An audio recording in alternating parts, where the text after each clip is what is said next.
Hello दोस्तों, नमस्कार। स्वागत है आपका मेरे यूट्यूब चैनल ट्रिक्स R&K में। और कैसे हो मेरे हाई स्कूल वाले। तो हमने पहला चैप्टर अपना जो कि रसायन विज्ञान का था, पहला चैप्टर पूरा का पूरा ख़त्म कर दिया भैया, पूरा का पूरा। यानी कहने का मतलब ये है कि उसमें मैंने आपको सूत्र बनाना भी सिखाया है और हर चीज़ मैंने आपके लिए उसमें सिखाई है। कहने का मतलब ये है कि पहले चैप्टर से जो भी आपके एग्ज़ाम में सवाल आएगा वो आप बहुत ही आसानी से कर दोगे। अगर आपके पास 2020 का पेपर है और आपने मेरी वीडियो देखी है तो आप उसमें से जितने भी क्वेश्चन आए हुए हैं, करीब 8 नंबर का पहले चैप्टर से आया था 2020 में, आप सारा का सारा कर सकते हो। ठीक है ना। तो आज के इस वीडियो में मैं चर्चा करूंगा आपके दूसरे चैप्टर, ये आपके रसायन विज्ञान का दूसरा चैप्टर है जिसका नाम है अम्ल क्षार और लवण। ठीक है ना। तो देखिए, सबसे पहले हम जानने की कोशिश करेंगे कि आखिर अम्ल होते क्या चीज़ें हैं, अम्ल होता क्या है। ठीक है ना। इसे आप इंग्लिश में क्या बोलते हो दोस्तों? इसे आप इंग्लिश में एसिड बोलते हो। क्या बोलते हो? एसिड बोलते हो। ठीक है। क्योंकि कभी कभी एसिड भी पूछ लेता है कि एसिड क्या होता है, तो जिसका मतलब है अम्ल क्या होता है। तो आइए ज़रा जानते हैं कि अम्ल आखिर होता क्या है। तो देखिए, अम्ल ऐसे पदार्थ होते हैं जो कि स्वाद में खट्टे होते हैं। इस बात को नोट कर लो, सबसे पहले इस बात को नोट कर लो कि ऐसे पदार्थ जो कि स्वाद में खट्टे होते हों अम्ल कहलाते हैं। अब आप दिमाग लगाओगे कि यार खट्टे का मतलब जैसे कि नींबू आपने खाया होगा, कभी कभी आपने दही खाया होगा जो कि खट्टा हो जाता है। ठीक है ना। और आपने कभी कभी जैसे नींबू रहा और भी कई सारी चीज़ें होती हैं, आम रहा। कहने का मतलब ये है कि ओवरऑल वो चीज़ें हैं जो कि खट्टी होती हैं वो सारी की सारी अम्ल कहलाती हैं। वो सारी की सारी क्या कहलाती हैं? अम्ल कहलाती हैं। ठीक है। अब देखिए, आगे बढ़ूंगा मैं, और आगे बढ़ने से पहले देखिए मैं आपको बता दूं, ये क्या लिखा है, ऐसे पदार्थ जो नीले लिटमस पत्र को। अब जो बच्चा ये नहीं जानता कि ये लिटमस पत्र क्या होता है, उसे ज़रा मैं समझा दूं थोड़ी सी देर क्या चीज़ होती है। जैसे कि मान लीजिए आपके पास ये पेपर है, मेरा मतलब है एक कागज़ है, और इस कागज़ का नाम आपका क्या है? इस कागज़ का नाम आपका है लिटमस, और ये आपका है नीले कलर का। कैसा दोस्तों? नीले कलर का ये आपका लिटमस है। ये कौन से कलर का लिटमस है? ये नीले कलर का आपका लिटमस है। ठीक है ना। नीले कलर का आपका लिटमस है। लिटमस का मतलब समझते हो? यानी पेपर है, लिटमस का पेपर है ये, और कौन से कलर का है? नीले का है। जैसे ही आप इस पर थोड़ी सी बूंद किसकी डालोगे? अम्ल की डाल दोगे। जैसे ही आप थोड़ी सी बूंद इस पर अम्ल की डाल दोगे तो ये आपका रेड हो जाने वाला है। कैसा हो जाएगा? यह आपका लाल हो जाएगा। तो उम्मीद है आपको ये सारी चीज़ समझ में आ गई होगी। तो क्या समझ में आया दोस्तों, ज़रा जानते हैं। ठीक है ना। ऐसे पदार्थ जो नीले लिटमस पत्र को, मेरा मतलब नीले लिटमस पेपर को लाल कर देते हैं। यानी नीले से क्या हुआ? लाल कर दिया, तो आपके क्या हैं? ये आपके अम्ल कहलाते हैं। क्या कहलाते हैं दोस्तों? अम्ल कहलाते हैं। ठीक है ना।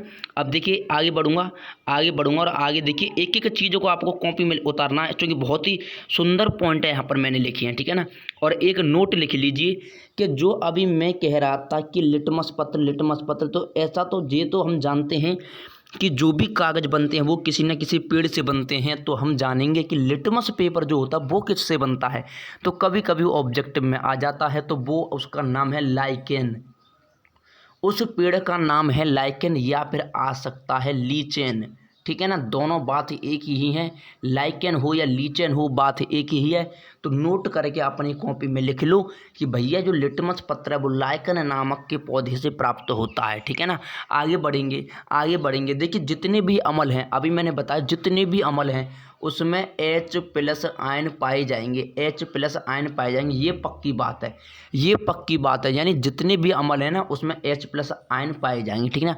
अब H के ऊपर प्लस क्यों है, ये बात जानने के लिए आपको पहला चैप्टर ढंग से देखना पड़ेगा, क्योंकि उसमें सारी की सारी चीज़ें मैंने एकदम बढ़िया तरह से कवर की हैं। ठीक है ना। एकदम बढ़िया तरह से मैंने कवर की हैं। और अब हम क्या करेंगे दोस्तों? अब हम देखते हैं। देखिए आगे क्या कह रहा है कि सभी अम्लों की जो अम्लीय जो प्रकृति होती है ना वो H+ आयन की वजह से होती है। तो मैंने अभी आपके लिए बताया है कि जितने भी अम्ल हैं उसमें H+ आयन का पाया जाना गारंटी अनिवार्य है। ठीक है, जितने भी अम्ल हैं उसमें H+ आयन पाया ही जाएगा, ये बात की मेरी गारंटी है। तो कहने का मतलब ये हुआ कि जो अम्लीय प्रकृति हुई है अम्ल की, वो किसके कारण हुई है? वो हुई आपके H+ आयन के कारण। ठीक है, आगे चलते हैं दोस्तों, आगे चलते हैं। और आगे मैं क्या देख रहा हूँ, एक चीज़ आपको अपनी कॉपी में उतारनी है, एक एक चीज़। ठीक है ना। और देखिए ये कह रहा है कि सभी अम्लों का pH मान 7 से कम होता है। तो ये pH क्या होता है ये भी चीज़ मैं समझाऊंगा, ये भी चीज़ मैं आपको समझाऊंगा आगे चलकर। लेकिन आज की इस वीडियो में हम सिर्फ अम्ल पर चर्चा करेंगे कि आखिर अम्ल क्या होता है। ठीक है ना। और अम्ल की एक और ख़ास बात है, ये भी नोट है, ये भी बिंदु नोट है, इसे भी नोट कर लीजिए। क्या है कि अम्ल धातु से क्रिया करके हाइड्रोजन गैस बनाता है। क्या कर रहा है कि जब अम्ल धातु से क्रिया करेगा तो कौन सी गैस मुक्त होती है दोस्तों? हाइड्रोजन गैस मुक्त होती है। ये पहले चैप्टर में भी मैंने चर्चा की थी थोड़ी सी। ठीक है ना। अब तो ये हो गई कहानी भैया आपकी किसकी, कि अम्ल क्या होते हैं, कैसे होते हैं, परिभाषा क्या लिखनी है। अब जरा देखते हैं कि अम्ल होते कितने प्रकार के हैं दोस्तों। तो अम्लों का जो वर्गीकरण होता है, यानी अम्लों के जो प्रकार है वो मुख्य रूप से 2 प्रकार के हैं। कैसे कैसे? एक होता है आपका ऑक्सी अम्ल। ऑक्सी अम्ल के भैया ये क्या होता है? ऐसा अम्ल जिसमें हाइड्रोजन और ऑक्सीजन दोनों हों, हाइड्रोजन और ऑक्सीजन दोनों हों। ठीक है ना, हाइड्रोजन और ऑक्सीजन दोनों हों, वो होते हैं आपके ऑक्सी अम्ल। कौन से अम्ल? ऑक्सी अम्ल। ठीक है, उम्मीद है आपको ये सारी चीज़ें समझ में आ गई होंगी, उम्मीद है आपको ये सारी चीज़ें समझ में आ गई होंगी। तो इसका एक उदाहरण देख लेते हैं, इसका एक उदाहरण देख लेते हैं। ठीक है ना, उदाहरण क्या रहने वाला है, आइए जरा देखते हैं उदाहरण क्या रहने वाला है। देखिए जिसमें आपका मैंने अभी बताया हाइड्रोजन हो और ऑक्सीजन हो, दोनों हो, हाइड्रोजन भी हो ऑक्सीजन भी हो, तो कौन से अम्ल है? वो आपके अम्ल हैं ऑक्सी अम्ल। तो देखिए इसमें हाइड्रोजन ये रहा और आपका ऑक्सीजन ये रहा, तो ये है आपका सल्फ्यूरिक एसिड। तो कह सकते हैं कि सल्फ्यूरिक एसिड एक ऑक्सी अम्ल है। ये रहा आपका HNO3, मेरा मतलब है नाइट्रिक अम्ल। कौन सा अम्ल? नाइट्रिक अम्ल। तो हम भी कह सकते हैं कि ये भी एक ऑक्सी अम्ल है। कौन सा अम्ल है? ऑक्सी अम्ल है। ठीक है ना, ऑक्सी अम्ल है। तो अब हम चर्चा करेंगे जो अगला अम्ल है जिसका नाम है हाइड्रा अम्ल। कौन सा अम्ल? हाइड्रा अम्ल। हाइड्रा का मतलब देखिए नाम से स्पष्ट हो रहा है, हाइड्रा मतलब सिर्फ और सिर्फ हाइड्रोजन ही होगी, सिर्फ और सिर्फ हाइड्रोजन ही होगी। मेरा मतलब है उसमें ऑक्सीजन नहीं होगी, उसमें ऑक्सीजन नहीं होगी, परंतु हाइड्रोजन के साथ कुछ आधात्विक तत्व होंगे। ठीक है ना। तो ऐसे अम्ल जिनमें हाइड्रोजन होती है परंतु ऑक्सीजन नहीं होती है, ऐसे अम्ल कहलाते हैं हाइड्रा अम्ल। अच्छा जी, कौन कौन से हैं? HCl, HBr और भी कई सारे हैं, लेकिन हमें 2 एग्जाम्पल बहुत हैं, हमें समझना है, हमारे यहीं पर काम ख़त्म हो जाता है, हमारे यहीं पर काम क्या होता है? ख़त्म हो जाता है। अब देखिए अब कुछ खास कैटेगरी के अम्ल होते हैं, जैसे कि अम्ल तो हमने बांट दिए 2 तरह के, कौन कौन से? ऑक्सी और हाइड्रा। अरे भाई ऑक्सी और हाइड्रा, लेकिन कुछ अम्ल ऐसे होते हैं जैसे कि ये हेडिंग पड़ी हुई है प्रबल अम्ल। कौन से अम्ल? प्रबल अम्ल। तो इस प्रबल अम्ल का मतलब क्या होता है? तो सबसे पहले तो मैं आपको ये बात बता दूं कि यार प्रबल अम्ल का मतलब होता है ताकतवर अम्ल, मेरा मतलब खतरनाक अम्ल जो हमें नुकसान पहुंचा सकते हैं, वो प्रबल अम्ल होते हैं। आइए जरा देखते हैं इनकी परिभाषा कैसे लिखेंगे। तो देखिए जैसे कि ये आपके पास एक कोई पानी की बाल्टी है, मेरा मतलब है इसमें पानी भरा हुआ है। ठीक है, क्या है? पानी भरा हुआ है। और यदि आप इसमें कोई भी अम्ल डाल देते हो, कोई भी अम्ल डाल देते हो, तो ये तो कन्फर्म है कि उसमें H+ आयन निकलेंगे। ये तो कन्फर्म है इसमें H+ आयन निकलेंगे। भैया क्यों कन्फर्म है? क्योंकि अभी मैंने आपको थोड़ी देर पहले बताया है कि अम्ल में H+ आयन का होना बहुत ज़रूरी है, इसीलिए हमने पानी में डाला अम्ल और उसमें निकले H+ आयन। लेकिन क्या होता है कि H+ आयन जो है अधिक मात्रा में निकलें, H+ आयन क्या है? अधिक से अधिक मात्रा में निकलें, तो आपका वो हो जाता है प्रबल अम्ल। उम्मीद है आपको समझ में आ गया होगा।